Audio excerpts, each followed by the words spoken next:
one opportunity in a tiebreaker and you've got that one little passing shot or that short ball in the forehand, will you make it or will you not? Because sometimes there may be 4 or 5 games without getting one short ball, literally one short ball, and all of a sudden in the tiebreaker there it is, and he can snap at it. And I'm being very, very impressed by Anderson and his mental focus and his willingness to improve that part of his game. I tend to think that he'll settle nicely and play well, but will he get any opportunities at all against that Isner serve? We don't know, and that's going to be the exciting thing. Is who's going to grab that one opportunity? Because also John he volleys okay when he comes in. He's played some doubles and he volleys okay. He's comfortable at the net, but he doesn't need to volley much because it's very difficult to return his serve. I mean, I've played against some of the guys and I've been coaching against him, and I'm also always amazed how many free points he's got. Not only the aces, I mean he's leading that pack too, but how many free points where the returner literally has 2 or 3 shots a set to make a difference, and that puts a lot of pressure always on the return. But also, as far as Isner is concerned, we talk about Miami, beats Zverev and Cilic, and I think that proved a lot to himself once you beat those players. As we see how they've made it through, and obviously the Federer match, that was a big one, 4 hours and 14 minutes. But I do think that when you've beaten a couple of top class players back to back like Cilic and Zverev, you do start to believe, and the mind is more important mostly than the technique. Yeah, look, he's done a great job. David McPherson, I give him credit, he was best known for coaching the Bryan brothers to all those 100-something career titles, or most of them. He's done a great job. He's moved into the camp. I know Justin Gimelstob's been there for quite a while too, so he's got a good team around him. And we're talking about John Isner there.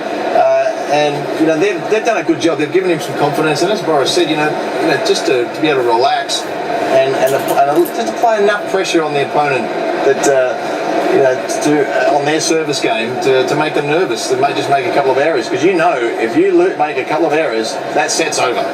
There'll be a lot of talking in that box, won't there? Justin Gimelstob alongside David McPherson. Justin, if you want someone to motivate you, I guess he's the man, isn't he? He's very good. He's a very accomplished tennis journalist now, works for television, various networks, and a former player. He understands the game better than most. And John Isner's a great talker too, so I don't know who wants to talk, who's going to be listening and talking, because all of them are great talkers. Maybe that's what McPherson Macca does. Macca's Aussie. Maybe he just shuts up and just sits back and... That's the Anderson box and Kevin's wife and Coach Stein on the left here. And Brad Stein's tremendous experience. You think of the players that he's worked with over the years. Yeah, he had more success with Jim Courier and many other along the lines. But they had a surprise coaching change on the Anderson, because he was up until last year with Neville Goodwin, and they formed a great partnership, reaching the first US Open final. So I was a little bit surprised by the change, but little do I know, because they have the greatest success now. Now look at that for aces. What's that? I think 248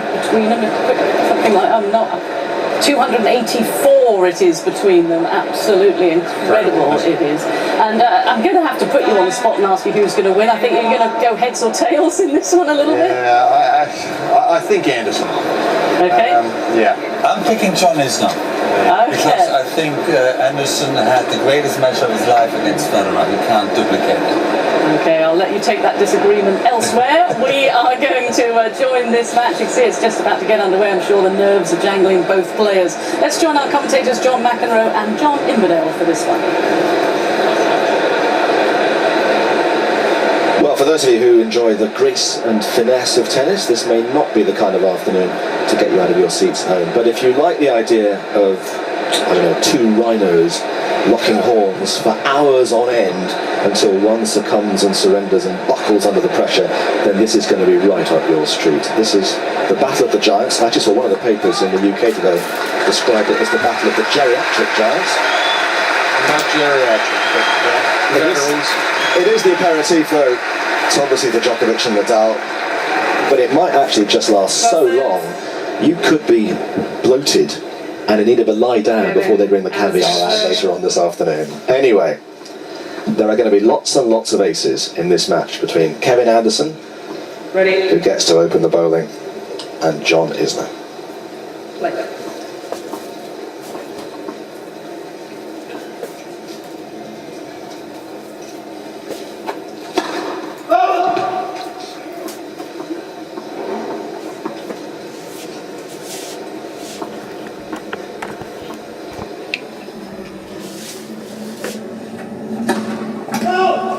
Anderson's first Grand Slam semi here at Wimbledon. Isner's never been in any Grand Slam semi.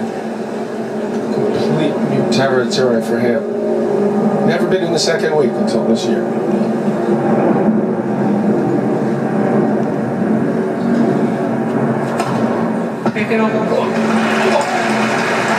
See, he's already pumping himself up. It didn't take long. Mr. Positive, they should call him now. Quick ace. A double and an ace. That'll take the racket out of your hands. Both these guys.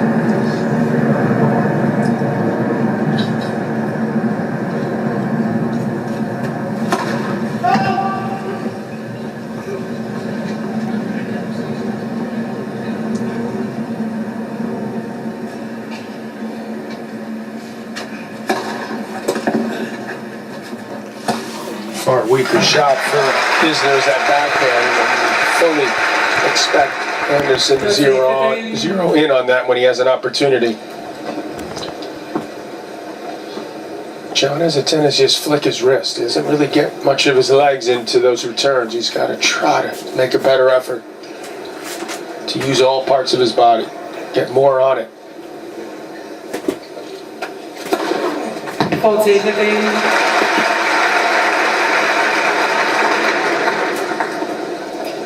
I think you already have some idea what kind of a match this might be.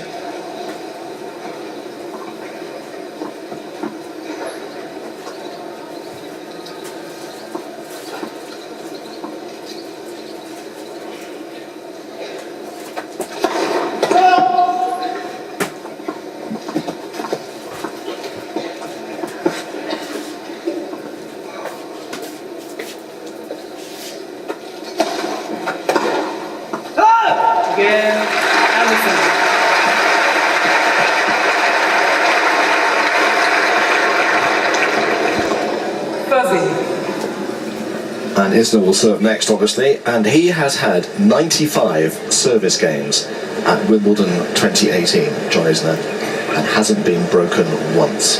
Whereas Anderson has actually been broken 9 times. So if you're looking for tiny differentials between the two, maybe there is a vulnerability in the South African's game, but this guy is impregnable, untouchable. I'd say the greatest server in the history of tennis, Isner. He doesn't back it up as well as a few guys, the Samprases, Rogers, but it is spectacular. And he's 6'10". That ball's kicking up high. Actually won't hurt Anderson too much at 6'8".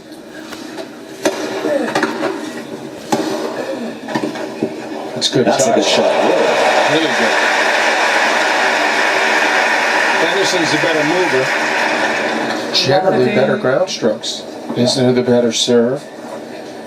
Both about the same at net. Movement-wise, an edge to Kevin.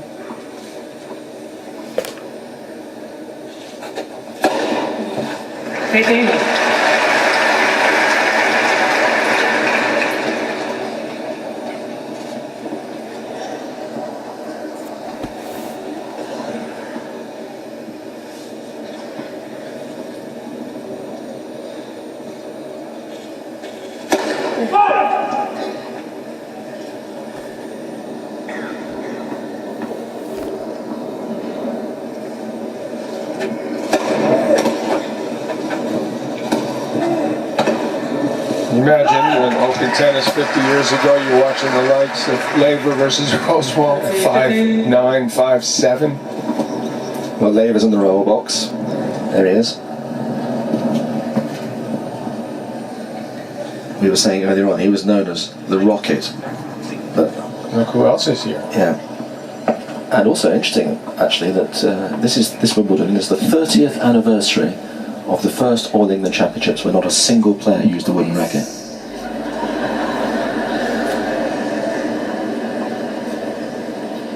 Another reason for these bullets coming from both ends.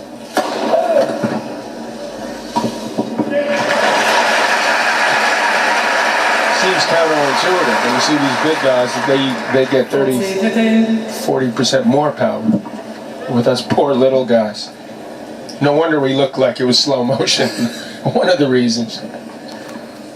Boy.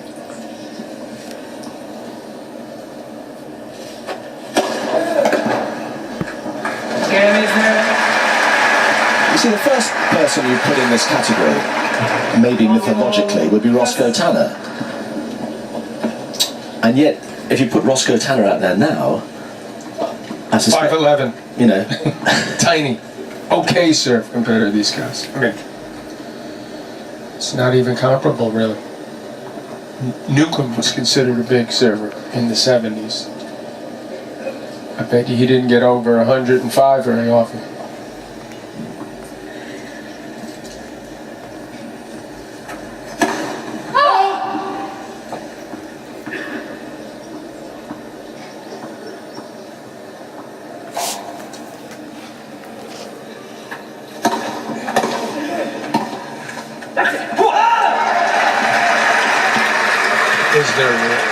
Is being encouraged by his coaching staff.